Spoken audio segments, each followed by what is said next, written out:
Kembali bersama dengan saya, Gembala Are, dan saya akan mengcounter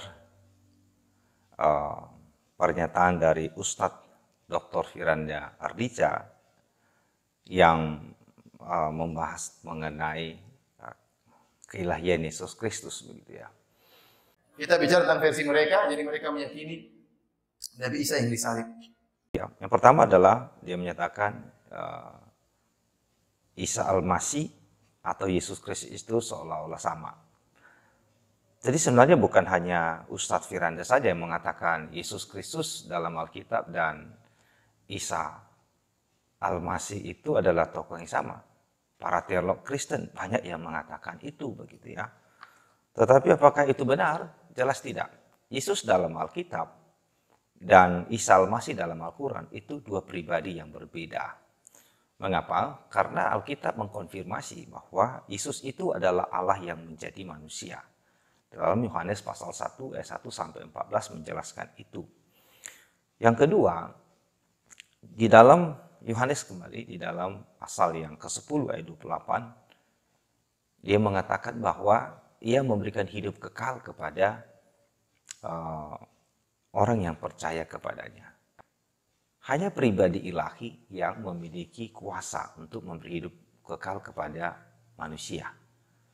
Kalau dia sebatas nabi, sebatas imam, atau sebatas raja, atau sebatas manusia, dia tidak akan mungkin bisa memberikan hidup kekal kepada manusia. Ya, jadi dia bukan ciptaan seperti yang dipahami oleh saksi-saksi Yehova. Dia adalah Allah yang menjadi manusia, dia memberikan kehidupan. Dia memberikan kekekalan kepada manusia yang dicipta. Jelas Isa Al-Masih dan Yesus Kristus dua tokoh yang berbeda. Isa Al-Masih bukanlah pencipta. Dia bukan Allah. Dia hanya sebatas nabi. Tidak lebih daripada itu. Jadi ini tidak sama. Jadi teolog Kristen yang mengatakan bahwa Isa Al-Masih dan Yesus Kristus adalah sama, itu adalah teolog yang menyesatkan. Jadi Anda jangan mengikuti pendeta atau teolog yang mengatakan Yesus dan Isa Al-Masih itu sama. Sebab engkau akan tersesat dan masuk ke dalam neraka nantinya. Itu bukan main-main, gitu ya. Ya, saya sampaikan kepada teman-teman saya waktu saya masih di Papua. Saya punya teman-teman orang-orang Nasara. Ya. Yang kedua mengenai pernyataan dia mengenai bahwa ada istilah Nasrani atau Nasoro, begitu ya. Nasrani itu sebenarnya memiliki pengertian saya berasal dari Nazaret. Ya. Yesus memang betul dia besar di Nazaret. Ya, dia besar di Nazaret dan semua orang mengikut dia pada saat itu disebut sebagai pengikut dari orang yang dari Nazaret. Bahkan Petrus pernah mengatakannya dalam nama Yesus yang dari Nazaret itu. Ya, supaya tidak salah begitu. Karena mungkin ada saja yang lain mengaku-ngaku Yesus begitu, tapi Yesus yang mana dulu begitu ya. Oke, jadi tidak bisa kita berikan label Nasrani itu kepada orang Kristen.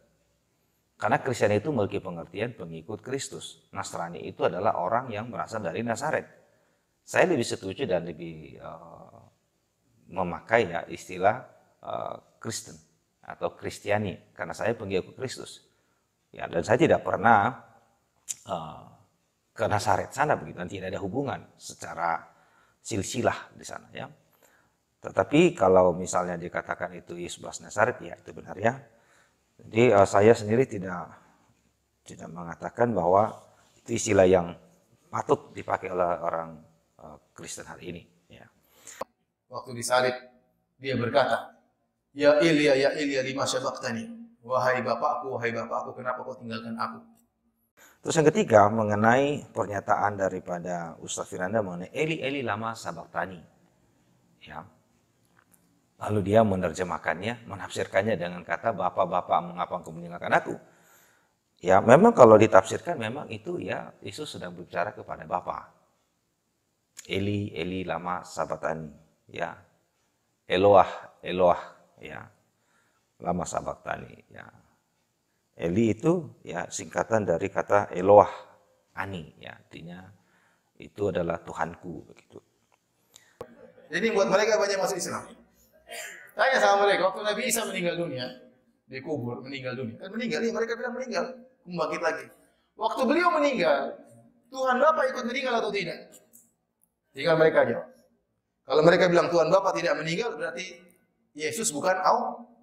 Dan itu yang kita inginkan. Yesus lain, Allah lain. Tidak satu kesatuan. Satu tidak sama dengan tiga, tiga tidak sama dengan satu. Kalau mereka bilang Tuhan Bapa juga ikut meninggal, musibah. Tadi, berarti iblis lagi berkuasa. Kalau meninggal siapa yang bangkitkan kalau begitu? Jangan-jangan iblis yang bangkitkan. Jadi dia mengatakan bahwa ketika Yesus itu mati, maka Bapa mati. Karena mereka memiliki pemahaman bahwa Yesus itu adalah Bapa, Bapa itu adalah Yesus. Begitu. Jadi bukan hanya Ustaz Firanda saja mengatakan demikian. Maka ada pendeta-pendeta yang juga mengatakan sama, termasuk misalnya seperti pendeta Joshua Tewu, yang mengatakan bahwa Yesus itu adalah Bapa, Bapa itu adalah Yesus, kalau saya tidak salah seperti demikian.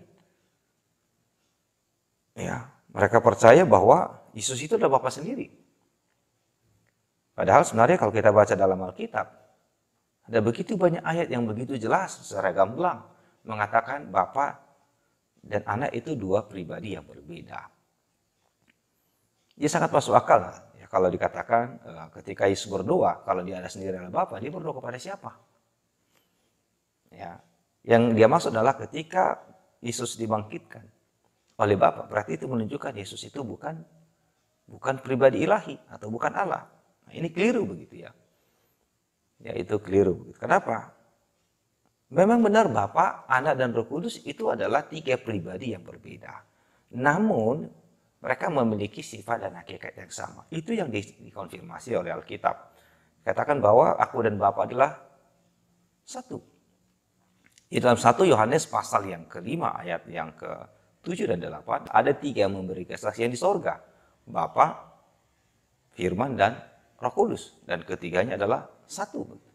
Jelas tiga pribadi yang berbeda. Bahkan dalam formulasi baptisan saja, ya, baptislah mereka dalam nama Bapa, Anak, dan Roh Kudus. Ini tiga pribadi yang berbeda, tetapi memiliki sifat dan hakikat yang sama. Ya, jadi jangan disalahpahami begitu. Ya, kebanyakan orang Kristen ini, para teolognya itu coba menyanding-nyandingkan Yesus dalam Alkitab dengan Isa dalam Al-Quran, atau Allah dalam Alkitab dibanding-bandingkan, disandingkan atau disamakan dengan Allah dalam Quran. Itu dua Allah yang berbeda karena berasal dari sumber yang berbeda, gitu ya. Jadi perlu diketahui bahwa Yesus itu adalah juru selamat, ya, juru selamat. Dan syarat menjadi juru selamat itu dia harus memiliki dua nature. Yang pertama dia harus ilahi, yang kedua harus manusiawi. Kenapa dia harus manusiawi? Agar dia bisa menerima hukuman dosa manusia. Kalau dia tidak mengambil daging, maka dia tidak bisa dihukum karena dia kekal. Kenapa dia harus ilahi? Supaya dia bisa memenangkan maut begitu. Kalau dia hanya manusia biasa saja, maka dia akan terhisap di dalam maut. Dia tidak bisa bangkit. Tetapi sang juru selamat itu sekali lagi harus memiliki dua nature tersebut. Dia harus ilahi, yang memungkinkan dia pasti bisa mengalahkan maut. Yang kedua, dia harus manusiawi supaya dia bisa menerima hukuman. Jadi yang mati itu bukanlah keilahian Yesus Kristus. Sama sekali tidak. Yang mati itu adalah kemanusiaannya. Ya. Jadi benar tidaknya sekali lagi apapun yang diimani orang Kristen gitu sangat bergantung kepada Alkitab. Kalau Alkitab ini benar firman Tuhan diilhamkan secara kata per kata, maka kitab yang lain bukan. Gitu. Tuhan tidak mungkin memberikan dua informasi yang berbeda mengenai dirinya, apalagi dua informasi yang kontradiksi. Jelas tidak mungkin begitu ya. Jadi sekali lagi perlu difahami dengan baik supaya tidak sesat. Kalau seseorang itu mendapatkan pengajaran yang salah, maka imannya akan menjadi salah. Kalau iman seseorang itu salah, maka dia pasti masuk ke dalam neraka. Kiranya ini memberkati kita. Tuhan Yesus memberkati.